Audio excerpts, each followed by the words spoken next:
এখন যদি আপনারা রামগড় বাইরে রিসোর্টে চান তাহলে ঢুকতে পারবেন কিনা পারবেন না ওইটা ভিডিওতে বলছি, চলে চলো।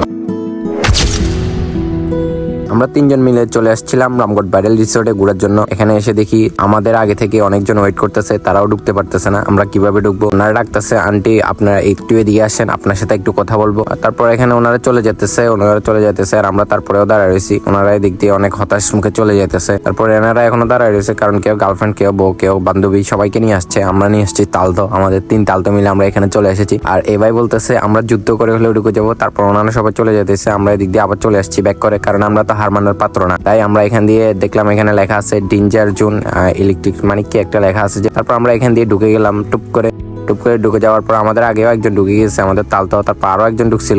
ঢুকে যাওয়ার পর ওনারা সবাই ঢুকে গেছে। ঢুকে যাওয়ার পর দেখতেছি যে না, উনি চিল্লি করতেছে, তারপর চিল্লি করতেছে, আর এখানে তালা লাগানো। তারপর এখান থেকে আমরা আবার বাইরে হওয়ার সিদ্ধান্ত নিই, ব্যাড লাক বন্ধুরা। তারপর আমরা আবার বাইরে হয়ে যাই এখান থেকে বাইরে হওয়ার পর আমরা ঠিক আবার এখানে চলে আসি গাইস। এখানে অনেক সিক্রেট রাস্তা ইউজ করে আসছি গাইস। এখন গেলে তোমরা অনেক প্যারা খাইতে হবে, এখন না যাওয়াটাই বেটার। অন্য একটা রাস্তা ইউজ করছিলাম আমরা এখানে আসার জন্য। তারপর সকলে চলে আসছে আমাদের সাথে সাথে। আমরা ওনাদেরকে বুঝাইলাম যে একটু ঘুরে চলে যাবো। উনি তারপরেও মানতে রাজি হচ্ছে না। উনি ওনার টিচারকে নাকি কোন স্যারকে ফোন দিতেছে। তারপর সকলে চলে আসছে এখানে আসার পর দেখতেছি যেগুলো আগে ভিডিওতে দেখতাম এখন সরাসরি দেখতেছি, কারণ এখানে যাওয়ার অনেকদিন ধরে প্ল্যান ছিল। প্ল্যান থাকা সত্ত্বেও যাইতে পারি না। আর এখানে ওনারা কুকুরের সাথে বাজলামি করতেছে, আর এনারা সবাই হতাশ মুখে দাঁড়িয়ে আছে। আমি তালতার বুঝাইতেছি সমস্যা নাই, অন্য একদিন আসবো। তারপর এনারা আবার চলে আসছে, আমরা আবার চলে যাচ্ছি সামনে। আমি বলতেছি চলেন সামনে থেকে ঘুরে আসি একবার, যেহেতু চলেই আসছে এখান থেকে একটা পিক তুলে চলে যাব। তারপর দেখতেছি এখানে আমাদের আগে ওইমেন গিয়ে হাজির, কারণ ওইমেনেরা ভাই ওইখান দিয়ে কিভাবে ঢুকলো ওইটা আমি নিজেও জানি না।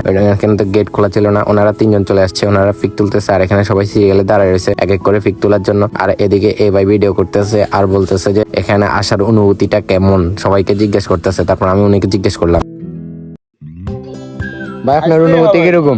আমার অনুভূতি একেবারে সেটা